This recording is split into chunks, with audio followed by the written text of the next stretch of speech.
Bom dia, Shalom. Eu falo que o meu hebraico vai até aí.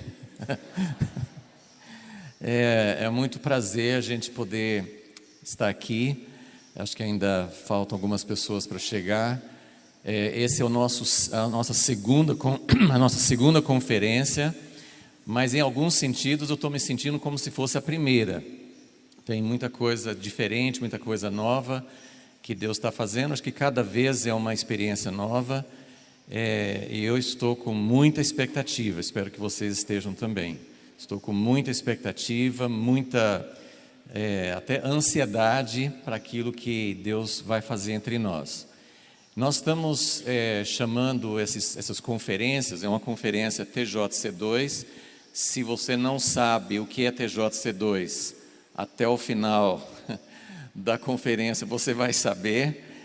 Nós temos também alguns materiais que nós vamos distribuir para vocês, colocar à disposição, para explicar o que é.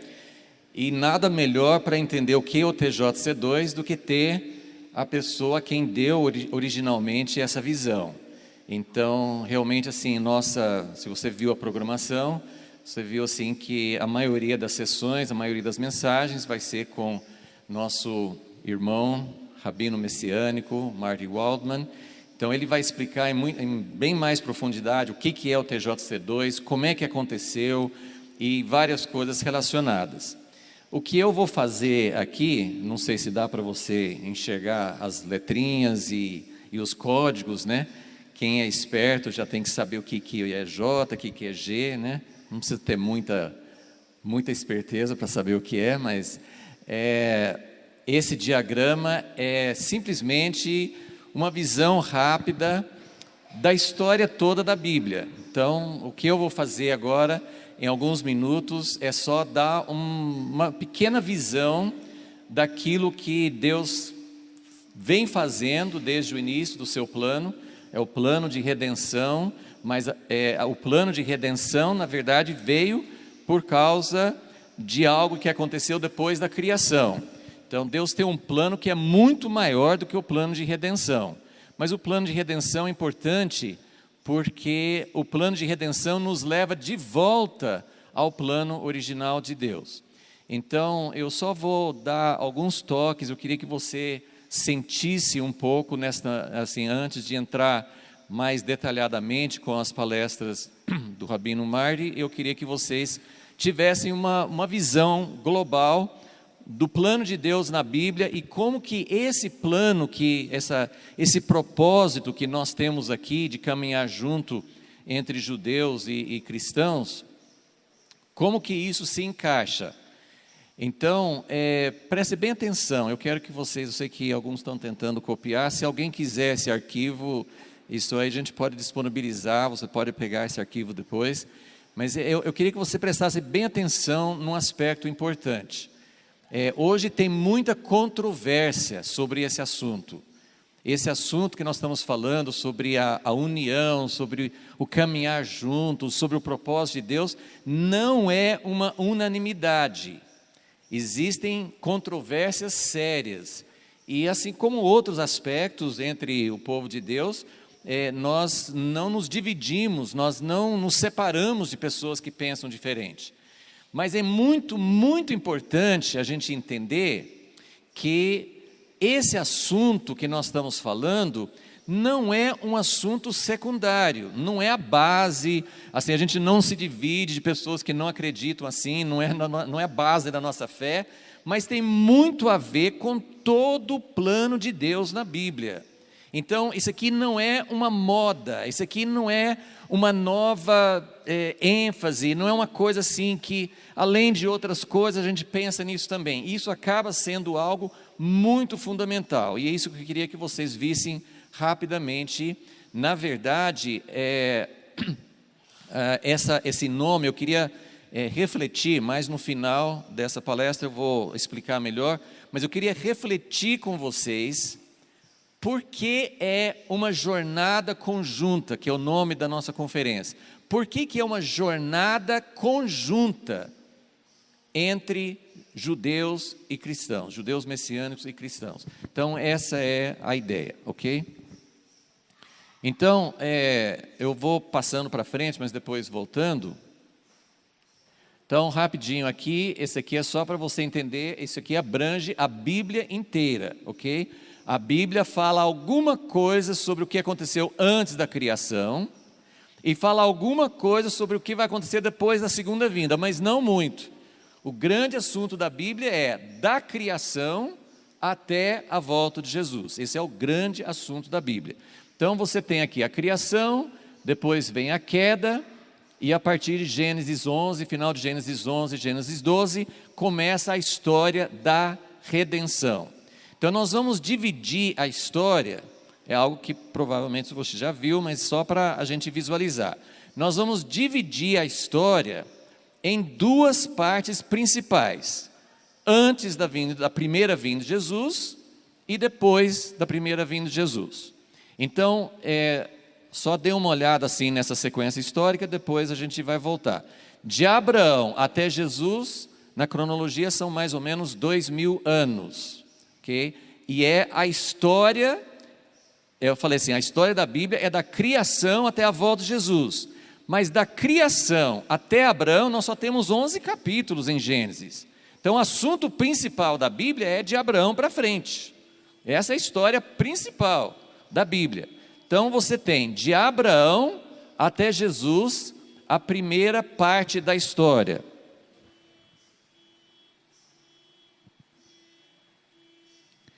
Então, essa primeira parte de Abraão até a primeira vinda de Jesus, nós vamos chamar de Israel como nação escolhida. É a parte... muitas pessoas acham que aí a nação escolhida acabou, mas nós não acreditamos assim. Mas a história da Bíblia é de Abraão, de Gênesis 11, final de Gênesis 11, até o final de Malaquias, é a história da nação de Israel. E eu só quero ler um texto rapidinho com vocês em Êxodo capítulo 19.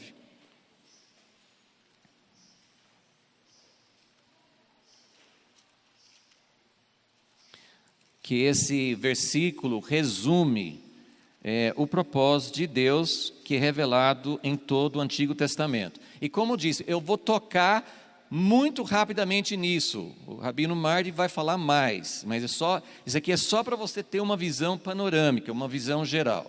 Em Êxodo 19, versículo 6, no versículo 5, Deus fala com Moisés para falar ao povo de Israel. Agora, portanto, se ouvirdes atentamente a minha voz e guardardes a minha aliança, sereis minha propriedade exclusiva dentre todos os povos, porque toda a terra é minha. Mas vós sereis para mim reino de sacerdotes e nação santa. E é claro que nós podemos lembrar de Gênesis 12, quando Deus chamou Abraão e ele falou, em ti serão benditas todas as famílias da terra, ok? Então isso aqui é um resumo da história do Antigo Testamento. Deus escolheu uma nação. Tem muitas coisas que nós podemos falar sobre isso, mas o que eu quero mostrar para vocês? Nós estamos buscando uma jornada conjunta entre cristãos e judeus messiânicos e no final das contas todo Israel. Então eu só queria mostrar para vocês um pouquinho da história. Como que era a relação de Israel no Antigo Testamento em relação aos gentios, porque a maioria das pessoas aqui são gentios. Nós estamos procurando uma jornada conjunta, nós temos alguns ilustres judeus messiânicos conosco, mas nós temos poucos judeus, a maioria de nós é gentio. Mas o que é esses 3 pontos aí, só para a gente pensar na história de Deus antes da primeira vinda de Jesus. Israel era uma propriedade peculiar, Deus não falou assim, vou me revelar a todos os povos de maneira igual. Ele não disse isso. Ele falou assim, vocês são uma nação escolhida, vocês são minha propriedade peculiar. Peculiar não é esquisito, tá, gente? Algumas pessoas entendem peculiar como uma pessoa esquisita.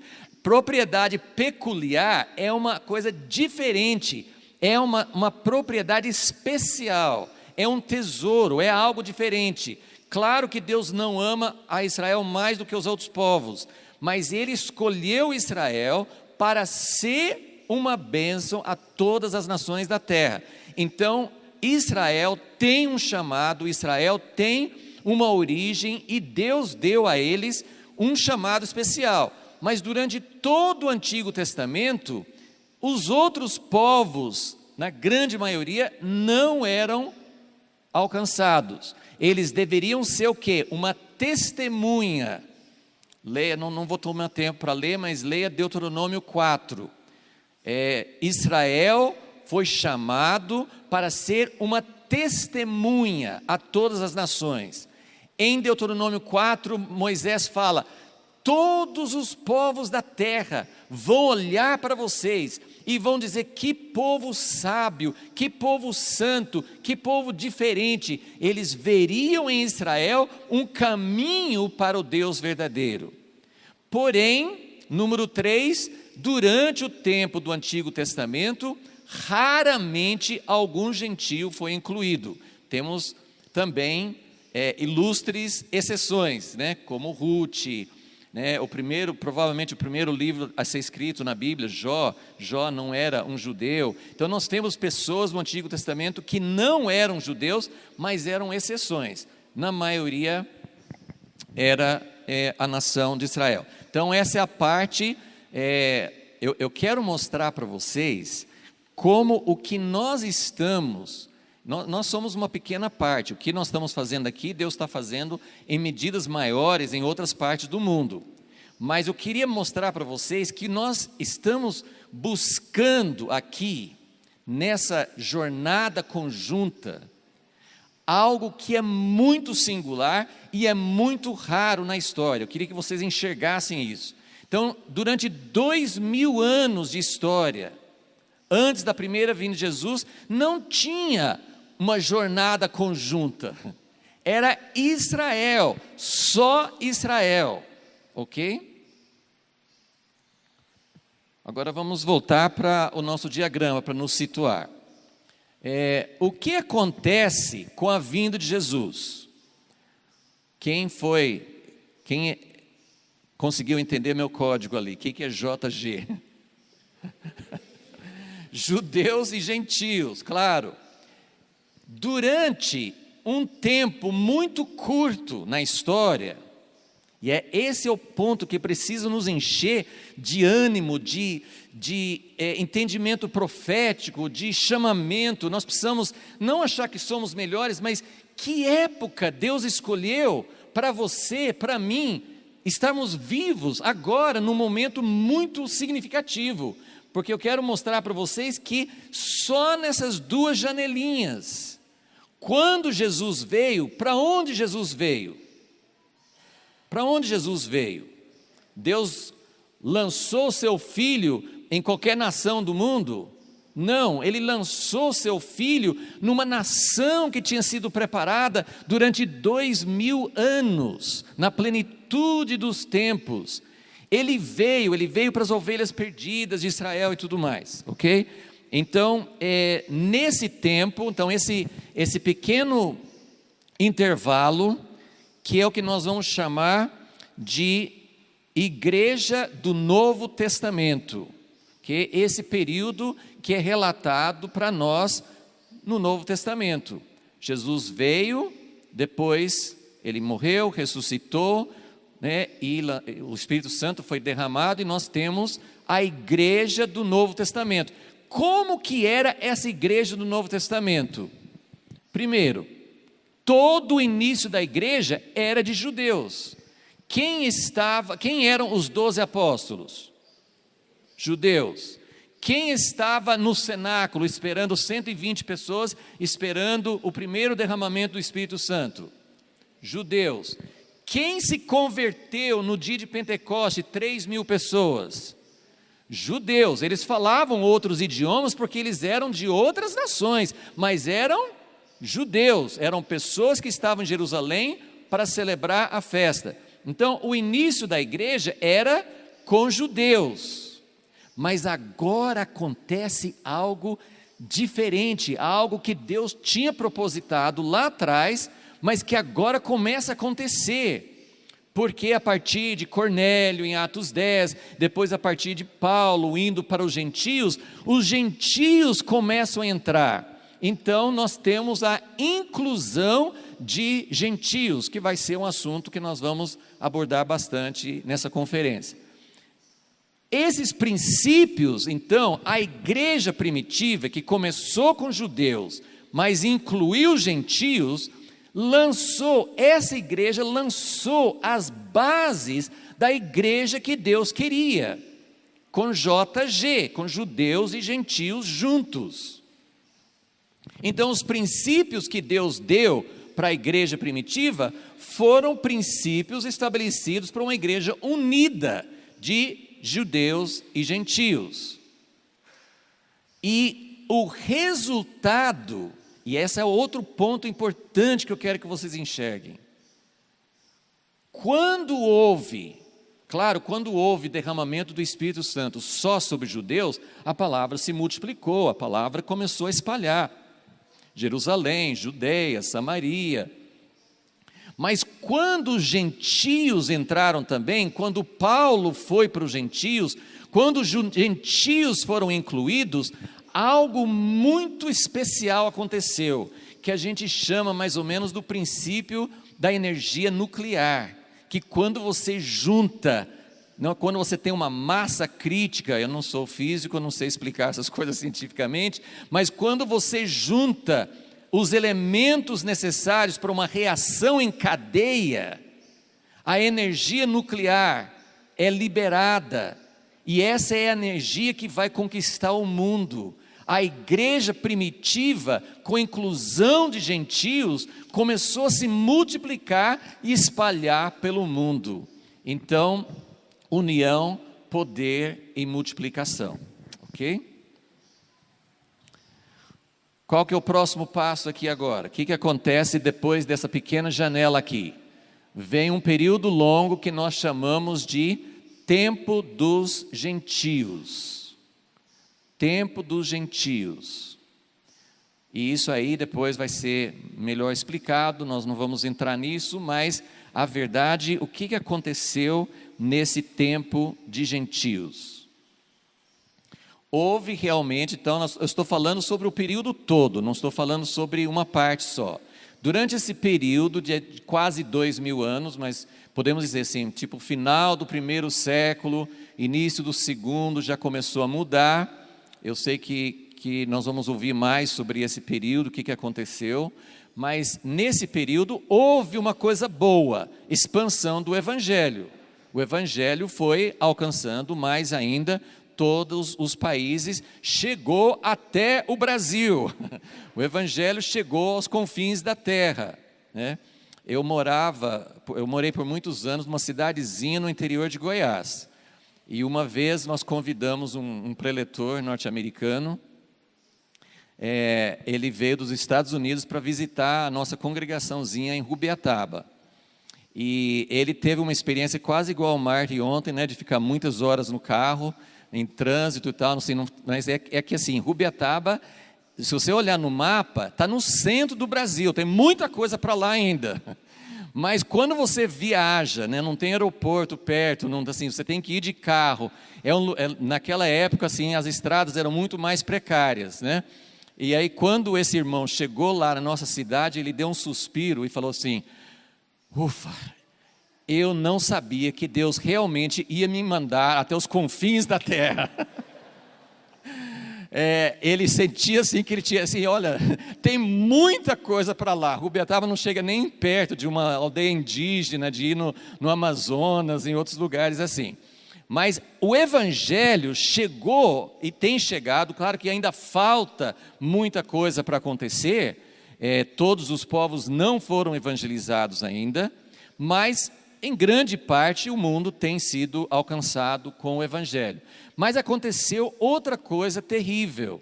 Além da dispersão dos judeus, que aconteceu a partir do ano 70, quando Jerusalém foi destruída, houve rejeição e perseguição.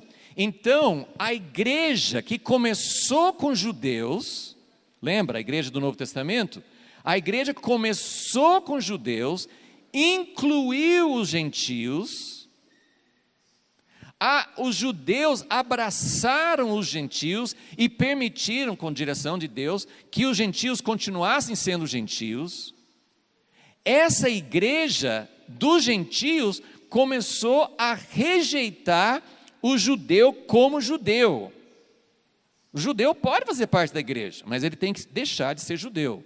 Então, houve rejeição, e isso levou à perseguição. Todos vocês conhecem parte da história, tem cruzadas, tem inquisição, tem holocausto, tem muitas e muitas perseguições ao longo da história. Então, o que aconteceu? Lembra que a gente viu no tempo de Israel, no Antigo Testamento, tinha raras inclusões de quê? De gentios. No tempo da igreja tem havido o quê? Raras inclusões de judeus.